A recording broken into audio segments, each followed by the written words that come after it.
Meus irmãos, a paz do Senhor, espero que todos estejam bem, estejam com saúde, que é o mais importante nesses últimos dias. Peço a Deus que a sua casa não seja atingida por nenhum mal. Sabemos também que Deus está no controle, que tudo é permissão de Deus. Nisso nós cremos, temos plena convicção. Sabemos que nada nos sobrevém além das nossas forças. Isso é bíblico. Meus queridos irmãos, quero agradecer ao Joabe pela ideia, brilhante ideia. Certamente, eu não tenho dúvida que foi um ato de iluminação do Espírito Santo, quando essa ideia pairou sobre a cabeça do Joabe, de criar um grupo, para que todos os componentes da igreja, todos os irmãos, todos os membros possam participar. Seria muito melhor que estivéssemos juntos, mas não é possível. Então vamos sim tirar proveito da situação. Parece difícil a gente tirar algum proveito de situação tão ruim, mas não é não. As dificuldades ensinam muito a gente. Na verdade, as dificuldades ensinam muito mais do que quando está tudo bem. Tem uma frase de João Crisóstomo que eu gosto de ler sempre. João Crisóstomo dizia o seguinte: suportemos generosamente todas as adversidades que nos sobrevierem, porque se Deus as permite, é porque são úteis para nós. Então vamos tirar proveito da situação. Não dá para discordar disso que João Crisóstomo falou, mesmo porque Romanos 8:28 diz algo parecido, que todas as coisas são para o bem. As coisas boas e as coisas ruins compete a nós, como cristãos, tirarmos proveito das situações, sejam elas quais forem. Tá bom? Então tenham todos um bom dia, na paz do Senhor. Vamos dar início de verdade ao trimestre da Escola Dominical, ao segundo trimestre de 2020. Hoje seria a lição 5. Também não quero cansá-los. Não vou aqui, irmãos, gravar uma aula de 1 hora, porque eu sei que, assim como eu, os irmãos têm dificuldade de ficar assistindo 1 hora, uma aula gravada. Eu assisto porque eu tenho que estudar online, mas nem todo mundo tem, de fato, a mesma paciência. Não quero cansá-los, quero tornar essa aula uma aula agradável e que os irmãos abram suas Bíblias, que os irmãos peguem as suas revistas de escola dominical e vamos juntos dar uma viajada nessa carta tão maravilhosa que é a carta aos Efésios. Uma das cartas que foi escrita na prisão em Roma. É bom lembrar que Paulo, na sua primeira viagem missionária, ele ficou preso em Roma numa prisão domiciliar durante 2 anos. E durante esses 2 anos em que Paulo esteve preso, ele não perdeu tempo. Ele escreveu 4 cartas. Colossenses, Efésios, Filipenses e Filemão. Pois é, Paulo preso escrevia cartas, orientava, ensinava, e a prisão para Paulo acabou não sendo um problema. Paulo teve tempo de nos abençoar com tão grandes escritos.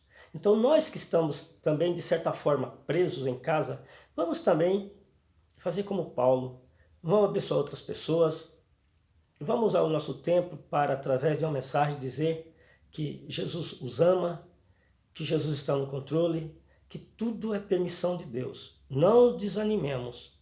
O momento não é de desanimar, o momento é de ânimo, o momento é de criar, de ter ideias, o momento é de se apegar com Deus. Tá bom? Convido vocês para pegar a revista da Escola Dominical e juntamente comigo, vamos dar uma viajada aqui. Lição número 1 diz o seguinte, irmãos, o tema: Carta aos Efésios, saudação aos destinatários. Para você ler, para você entender bem o que aconteceu nessa época, em que Paulo pregava em Éfeso, leia também o livro de Atos, principalmente do capítulo 18 até o 20, para você entender de fato o que aconteceu. Onde era Éfeso? Por que Paulo resolveu pregar em Éfeso? Por que Deus enviou Paulo a Éfeso? Éfeso, irmãos, era a segunda cidade do Império Romano. Alguns historiadores dizem que Éfeso tinha mais de 300 mil habitantes. Então imagina, no ano 60, ou entre 60 e 62 depois de Cristo, uma cidade com 300 mil habitantes era uma mega metrópole. Além disso, Éfeso era uma cidade litorânea. Tinha um porto maravilhoso. Para se ter uma ideia, para você entrar na cidade de Éfeso, você tinha que pagar imposto. Você pagava uma taxa para visitar a cidade. Quer você fosse comprar alguma coisa, quer você fosse vender alguma coisa, quer você fosse visitar a cidade, você tinha que pagar um imposto. Na entrada da cidade ficavam os cobradores. Você não entrava na cidade sem pagar essa taxa. Você ganhava um bilhetinho com um carimbo e aquele bilhete te dava a autorização para você adentrar a cidade, para vocês terem uma ideia do tamanho de Éfeso, da importância de Éfeso. Éfeso, nessa época, só perdia para Roma. Roma era a primeira cidade, Éfeso era a segunda cidade. Éfeso tinha um anfiteatro. Alguns irmãos estão me perguntando qual é a diferença de um teatro para um anfiteatro. É algo mais ou menos assim. Um teatro, quem já foi sabe, você fica de frente para o palco. Os artistas estão lá na frente, fazendo o show, e a gente está aqui. O anfiteatro não. O anfiteatro, ele é como um estádio de futebol. Ele é rodeado de arquibancadas.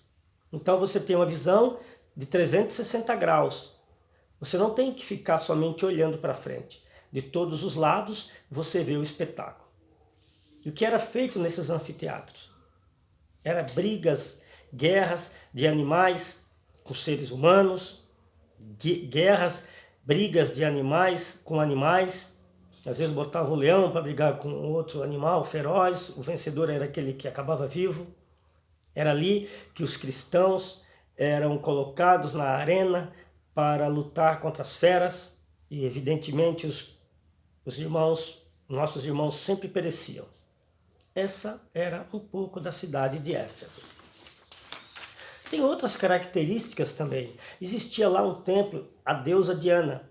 Pode ser que você, ao ler a sua Bíblia, em alguns lugares você encontre Diana e Artemis. Era a mesma deusa. Diana era a deusa, o nome da deusa para os romanos, e Artemis era o nome da mesma deusa para os gregos. Para vocês terem uma ideia do esplendor desse templo, ele era uma das 7 maravilhas do mundo antigo. Era o templo à deusa Diana. Para vocês terem uma ideia da importância e da imponência desse templo. Como viviam, qual era o modo de vida daquelas pessoas. Tudo girava em torno da deusa Diana e do templo. Como eles viviam? Eles viviam da venda de estátuas, de imagens, em ouro, em prata, em bronze, em argila, tudo da deusa Diana. Era, na verdade, a cultura pagã maior que existia na Ásia Menor na época.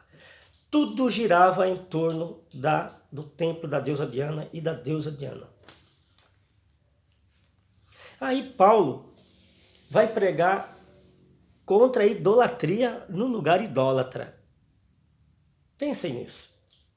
Deus enviou Paulo para pregar num ambiente pré-cristão, num ambiente não cristão e num ambiente anticristão. Que desafio! Aí chega Paulo com uma mensagem diferente. Paulo chega pregando que aqueles deuses feitos por mãos de homens não tinham valor nenhum. Imagine o alvoroço que Paulo causou a esta cidade. Para que vocês entendam, abra sua Bíblia aí, no livro de Atos.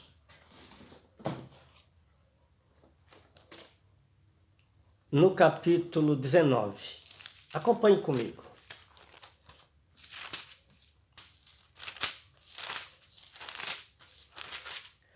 Atos 19.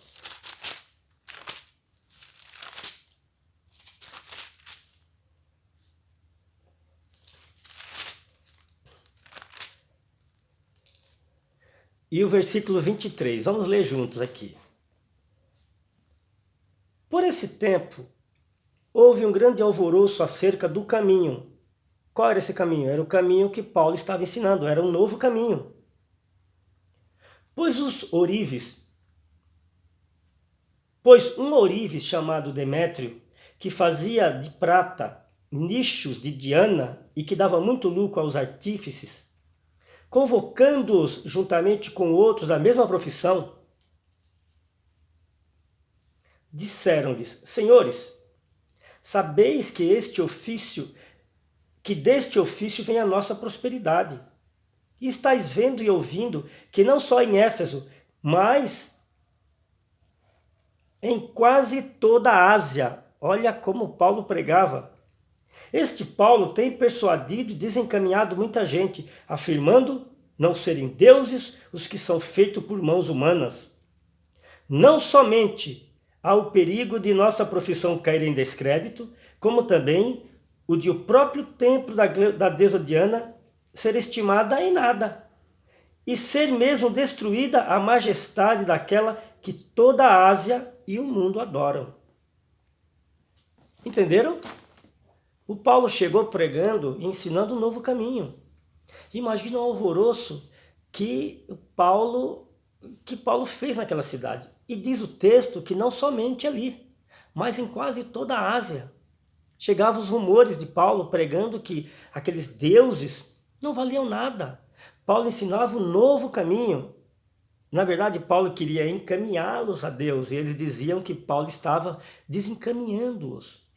Foi nesse contexto que Paulo foi pregar, que Deus chamou Paulo para pregar. Pois veja bem, é mesmo diante das dificuldades que muitas vezes nós somos postos à prova.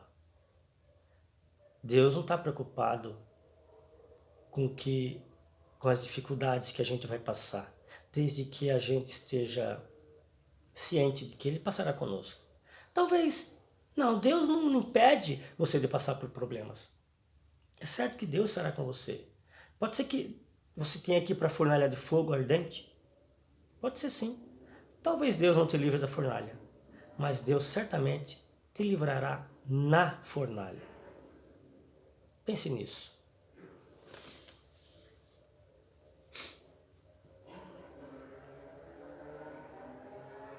Também, irmãos, eu quero ler com vocês uma outra curiosidade que tem na carta aos Efésios.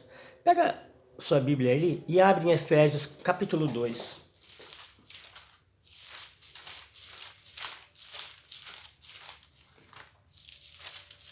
Efésios capítulo 2, versículo 11. Já acha aí. Vocês estão mais rápidos do que eu. Efésios capítulo 2, versículo 11. Diz assim, ó. Portanto, lembrai-vos de que outrora, vós gentios na carne, chamados incircuncisão por aqueles que se intitulam circuncisos na carne, por mãos humanas, naquele tempo estáveis sem Cristo, separados da comunidade de Israel e estranhos às alianças da promessa, não tendo esperança e sem Deus no mundo, mas agora em Cristo Jesus. Vós que antes estáveis longes, fostes aproximados pelo sangue de Cristo, porque Ele é a paz, o qual de ambos fez um, e tendo derrubado a parede da separação que estava no meio, a inimizade, aboliu na sua carne a lei dos mandamentos na forma de ordenanças, para que dos dois criasse em si mesmo um só homem, fazendo a paz. Qual é essa parede de separação que Paulo se refere aqui? No segundo templo em Jerusalém, os judeus e os gentios, eles não se misturavam. Existia uma parede que separava os judeus dos gentios. Se você é um gentil, era um gentil, você tinha que ir para um determinado espaço no templo. Se você era judeu, você ia para um outro espaço, dividido, separado por uma parede. Quando diz o texto que Jesus veio e derrubou a parede de separação, é essa parede, literal. Paulo conhecia a história do templo. Paulo sabia que os judeus e os gentios, eles não oravam juntos. Porque eles, judeus, se consideravam circuncidados e consideravam os gentios incircuncisos. Entenderam? Era uma separação, era uma coisa que desagradava a Deus. Aí Paulo diz, agora vindo Deus, derrubou a parede da separação e de ambos fez um só, a saber, a igreja. Veja a importância que tem essa carta aos Efésios. Que coisa fantástica, que coisa espetacular. Só mesmo um grande pensador, só mesmo um grande cristão como Paulo, um estudioso como Paulo, um homem cheio de Deus e cheio do Espírito Santo, para abordar temas tão importantes, temas tão relevantes e temas tão atuais. Como parece que essa carta foi escrita hoje. Você começa a ler, tudo que acontecia naquela época não é muito diferente do que acontece hoje. Eu disse no início que Paulo foi chamado para pregar num ambiente pré-cristão, num ambiente não cristão e num ambiente anticristão, como a gente viu aqui agora. Hoje não é diferente. E é bem verdade que hoje o mundo não é pré-cristão. É bem verdade que o mundo hoje é pós-cristão. Então nós somos chamados para pregar no mundo pós-cristão, mas também o mundo não cristão. E pior ainda, o mundo anticristão. Aí alguém pode me perguntar, como, irmãos? O cristianismo não é a maior religião do mundo? Irmãos, entre dizer que é cristão e ser cristão existe uma diferença muito grande. Os valores cristãos hoje, eles estão falando pouco. Você chega numa roda de amigos e você vai falar do cristianismo, vai falar que Jesus salva, vão tirar sarro da sua cara. Por quê? Porque eles dizem que são cristãos porque eles acreditam em Cristo. Eles dizem acreditar. Mas a sua fala não coaduna com as suas ações. Então é muito fácil falar uma coisa e não ser aquilo que se fala, não viver. Por isso que eu digo, o mundo hoje ele não é um mundo cristão. Ele é um mundo não cristão. E ele é um mundo também anticristão.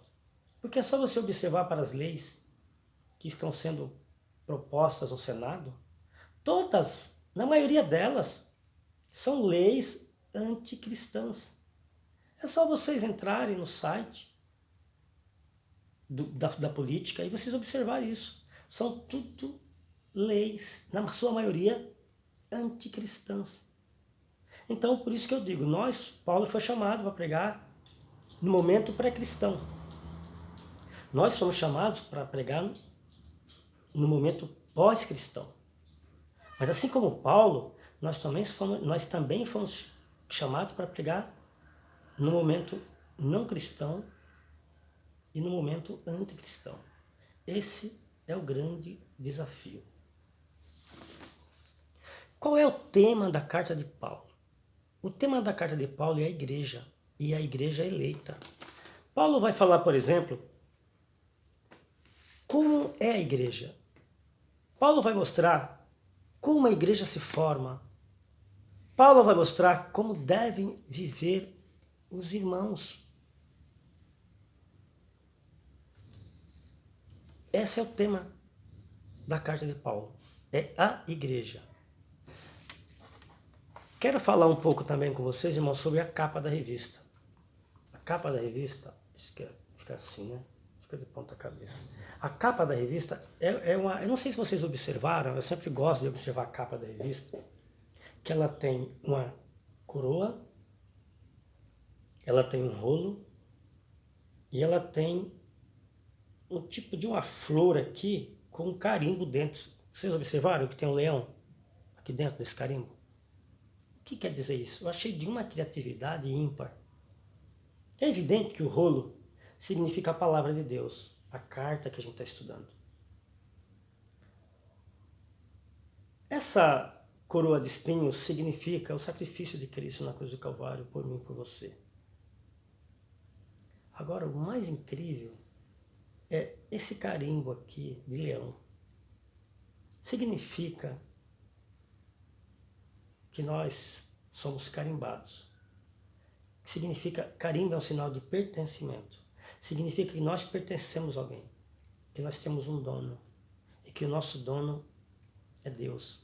Esse selo aqui é o selo do Espírito Santo. Ele está, de certa forma, fazendo uma alusão ao selo do Espírito Santo. E eu quero aqui tirar uma dúvida. Alguns irmãos me mandam no privado perguntando: irmão, mas eu não sou batizado com o Espírito Santo. Então, como é que eu faço? Eu tenho o Espírito Santo? É claro que você tem. O Espírito Santo, irmãos, ele entra em você quando você aceita Jesus. Tá? Você é sim selado com o Espírito Santo, independente de você ser batizado, de você falar língua estranha ou não. A língua estranha é a evidência do Espírito Santo, mas você já tem o Espírito Santo quando você aceitou Jesus. Ah, mas como é que eu posso provar isso? Nós vamos provar na Bíblia isso. Abra sua Bíblia aí, no livro de Romanos. No livro de Romanos, deixa eu ver se é isso mesmo.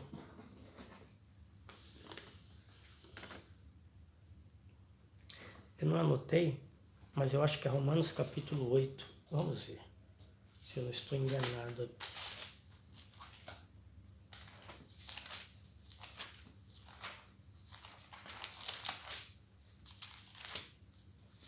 Veja, eu acho que é Romanos capítulo 8.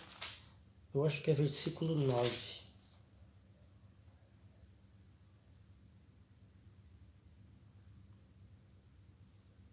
Romanos capítulo 8, versículo 9, será que é isso?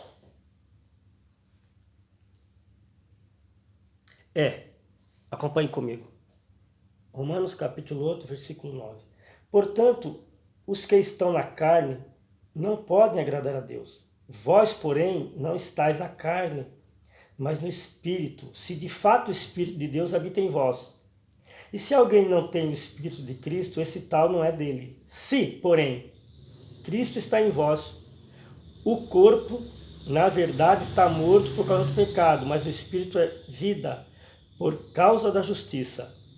Se habita em vós o Espírito daquele que ressuscitou a Jesus dentre os mortos, esse mesmo que o ressuscitou a Cristo dentre os mortos, vivificará também o vosso corpo mortal por meio do seu Espírito que em vós habita. Então, esqueça se alguém te falar que você, para ter o Espírito Santo, tem que ser batizado, é balela. A Bíblia não diz isso. A Bíblia diz que o Espírito, como eu li aqui, habita em você. A partir do momento que você aceitou Jesus, o Espírito Santo habita em você. Tá bom? Então, irmãos, agora vamos dar um pulinho para a lição 2. Vou ser bem sucinto. A lição 2 diz assim, ó, a sublimidade das bênçãos espirituais em Cristo. Eu separei somente um trechinho dessa lição, porque senão a gente toma muito tempo. Eu quero que você saiba que você é muito especial para Deus. Você é tão especial que você não faz ideia. Se você fizesse ideia, se a gente fizesse ideia do amor que Deus tem para conosco, nós seríamos mais felizes, mesmo durante a pandemia. Não tem pandemia que tire a minha felicidade, porque eu fui escolhido. Está lá no livro de João, não fui eu que escolhi a Deus, mas foi Deus que me escolheu. Olha isso.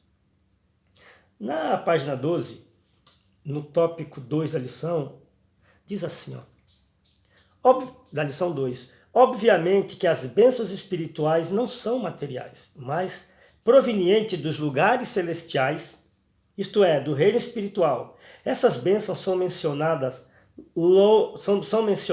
na longa passagem de Efésios 1, de 3 a 14. Depois você lê. Tais como, observem como você é um privilegiado. Deus nos elegeu para sermos santos. Predestinou-nos para sermos filhos. Nos fez agradáveis para si. Agradáveis para Deus. Remiu-nos por meio do sangue de Cristo. acolheu-nos por sua vontade redentora, revelou-nos a palavra da verdade, selou-nos com o Espírito Santo da promessa e ainda garantiu a validade da promessa. Tais bênçãos provêm de Deus que planejou a redenção, do Filho que realizou a redenção e do Espírito Santo que garante a redenção. Essas bênçãos nos conduzem a exclamar, como Paulo, bendito seja Deus. Você é importante. Pense nisso. Você foi escolhido. Eu fui escolhido. Nós fomos escolhidos antes da fundação do mundo. Como se explica? Não sei. Deus não se explica. Pois eu peguei somente esse tópico da lição 2 para a gente... Depois você leia com carinho isso aqui. Observa, acompanha, leia as lições. Não se perca. Não deixe de acompanhar as lições, porque se eu fosse falar hoje somente da lição 5, os irmãos talvez estivessem perdidos, não fossem entender nada, porque aqueles que não estão acompanhando, evidentemente, mas aqueles que estão acompanhando sabem do que estou falando. Agora eu vou dar um pulo para a lição 3. Essa é uma lição problemática, não para a gente, mas, por exemplo, eu estudei numa faculdade presbiteriana, então eles acreditam piamente na predestinação. Eles acreditam que Deus predestinou algumas pessoas para o céu e outras para o inferno. Eu não consigo acreditar nisso. Eu não vou acreditar nisso. Porque o texto diz, a Bíblia diz que Deus, em João 3,16, que ele morreu por todos. E também diz no texto em João que a vontade de Deus é que todos se salvem. Irmãos, com todo respeito aos meus amigos presbiterianos, não dá para entender que Deus tenha deixado uma pessoa nascer, crescer, viver, já predestinada para o inferno. Eu não vejo uma bondade de Deus nisso. Eu vejo mais uma crueldade. Então, que me desculpe os presbiterianos, eu não acredito nisso. Eu acredito que Deus dá sim a oportunidade para todos. Todos igualmente podem escolher entre o caminho da salvação e o caminho da perdição. Quando Jesus disse na cruz do Calvário a palavra tetelestai, que significa está consumado em aramaico, ele disse o seguinte: Pai, eu fiz tudo que eu tinha que fazer. Agora é com eles. Deus fez o seu melhor através de Jesus. Então agora eu tenho que escolher. E eu posso escolher o caminho da perdição? É claro que eu posso. Eu tenho livre-arbítrio. Ainda que meus amigos presbiterianos que estão me ouvindo, que estão me assistindo e vão discordar de mim, eu acredito sim no livre-arbítrio. Eu acredito sim que eu posso escolher o bem para mim, assim como eu posso escolher o mal. Entendeu? Então eu acredito que nós, assembleianos, não teremos problema nenhuma com a predestinação e a eleição. Nós somos eleitos para sermos igrejas e predestinados para alcançarmos todas as bênçãos em Cristo Jesus. E eu também peguei um texto, somente um texto pequeno dessa lição para a gente ler. Está na página 21, onde diz aqui, predestinação e salvação. Olha o que diz o autor aqui, o escritor. O soberano Deus não predestinou incondicionalmente pessoa alguma à condenação eterna, mas deseja que todos se arrependam e se convertam de seus maus caminhos. João 17:30. Nas 6 vezes que a palavra aparece no Novo Testamento, presta atenção nisso, nenhuma delas faz referência à condenação de pecadores. Portanto, não houve uma dupla predestinação que Deus decretou e escolheu para que uns vão para o inferno e outros para o céu. Não, também não acredito assim. Nossa declaração de fé assevera que a predestinação bíblica diz respeito apenas à salvação, sendo condicionada ao arrependimento e à fé em Cristo Jesus, segundo a presciência divina. Também acredito piamente nisso.